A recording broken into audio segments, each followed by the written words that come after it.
want to show you how to use your glass dip pen. So we'll open it up. You can see there's a little stand here to rest your pen on, a jar of black sumi ink, and you can see there's a little section that has perforated edges that you can just pull to remove. And then of course, lastly, we have our glass dip pen. You may want to have something underneath what you're working on, another sheet of paper or parchment paper, just to make sure that the ink doesn't get on your surface. I'm going to pull out the holiday lettering workbook. I have an entire workshop recorded that you can watch that will walk you through this monoline script lettering style. I'm going to walk you through a little bit of it today, just as we're getting used to working with our glass dip pen. You'll find that there's tracing paper on the back of your workbook. This is really great because it's transparent, and so we can see through it to do some tracing. The very first thing that I want to show you are called the basic strokes, and they're the most important thing in lettering. They're what almost all of the lowercase letters are built upon. So I wanted to show you these different guides and the names of them. So we have what's called the baseline. This is where the base of all the letters sits. We have the waistline, think halfway up your body. That's where almost all the lowercase letters come up to that point. You have the ascender line. That's any letter that has a portion of it that ascends above the waistline will come to this point. So think like an L, a K, an H. And this is the descender line. So any letter that has a portion of it that descends below the baseline will come down to this point, and that's going to be like a Y or a J. And then there's also this angle line here to make sure we get a nice consistent angle on our letters and our strokes. To get started with my ink, I just need to remove the cap. And you can see that there's a stopper inside to help it from spilling. I'm going to place my ink on a piece of tracing paper so that any ink that may spill can be caught by the paper. And I'm just carefully going to pull the stop out. So I'm going to grab one more piece of tracing paper that I'm putting over my workbook. And then you can see on your glass dip pen, it has these grooves all the way around the bottom. So we want to dip our pen into the ink, and the ink will slowly go down the grooves to the tip of the pen. So I first want to dip into the jar, and then I'm going to rub off any excess and kind of point the pen downward. You can see there's kind of a big drop on it. So point the pen downward to get any excess ink off so we don't have too much ink, and then we can start going. So if we want to start with these basic strokes, an upstroke, we'd start at the baseline and come up to the waistline. The thing that's so amazing about a glass dip pen is that it feels so fancy and special, but it's the same as writing with a regular pen because we're not adding thickness, we're not doing anything with pressure. It's just like writing with a regular pencil. The next one is a downstroke. So this is the waistline down to the baseline.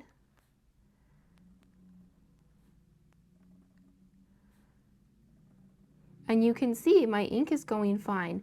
So you can keep using your pen as long as you need until you need to redip.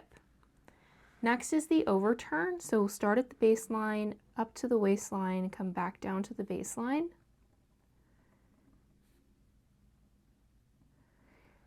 And once we start to run out of ink, we just won't be able to write anymore. So we're going to see that here pretty soon, that we're going to need to redip.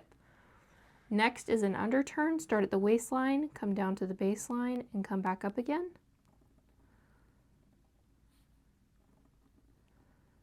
It's kind of like a U shape. And we can draw right on those angle lines to get a nice, to make sure the angle's right. And the last one on this page is a comma dot. So we're going halfway between the waistline and the baseline.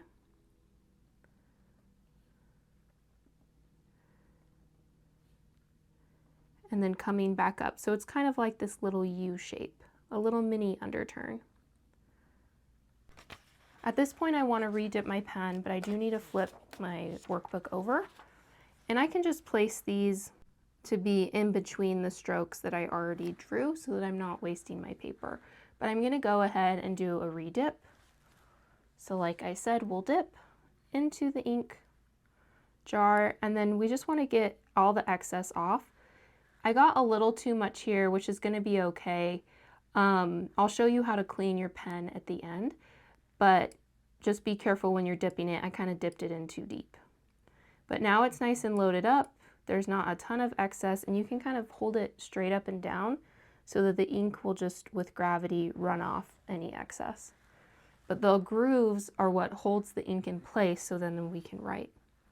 The next one is a compound curve, so start at the baseline, come up to the waistline, back down, and back up again. Waistline, baseline up to waistline, back up again. So it's kind of like this squiggly shape. And we want to have equal amounts. So this is a good example of what we don't want to do. See how there's like no negative space on that side and a ton on this side? We want it to be equally balanced on both sides. Next is an O form. This one's going to start at 2 o'clock, and you're going to work your way around and come back up. So up to waistline, back down to baseline, and back up again.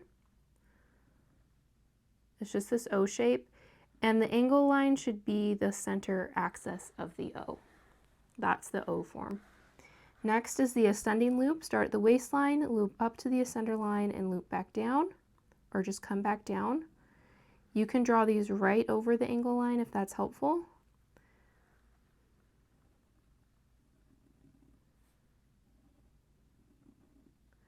And the last one is called a descending loop. Start at the waistline, come down to the descender line, and back up. So very similar to the ascending loop, we're just moving down. And we can draw it right on the angle line to make sure we get it right. Mine was a little bit off. You can see there's the angle line. One more I want to show you with this O form is we started at 2 o'clock here, worked our way around, right? And this is the starting point. You can also do a reverse O form.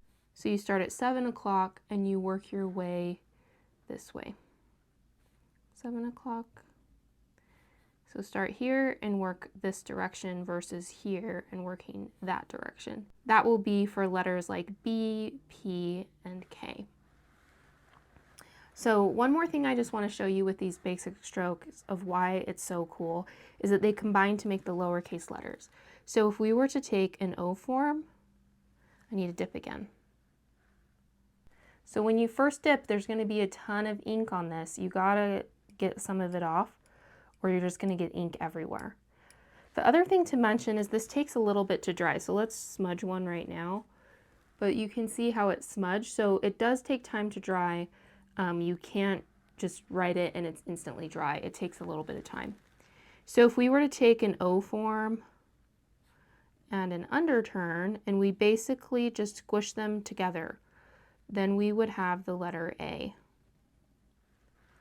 Or if we wanted to do the letter H, we could do a long downstroke and a compound curve. If we squish them together,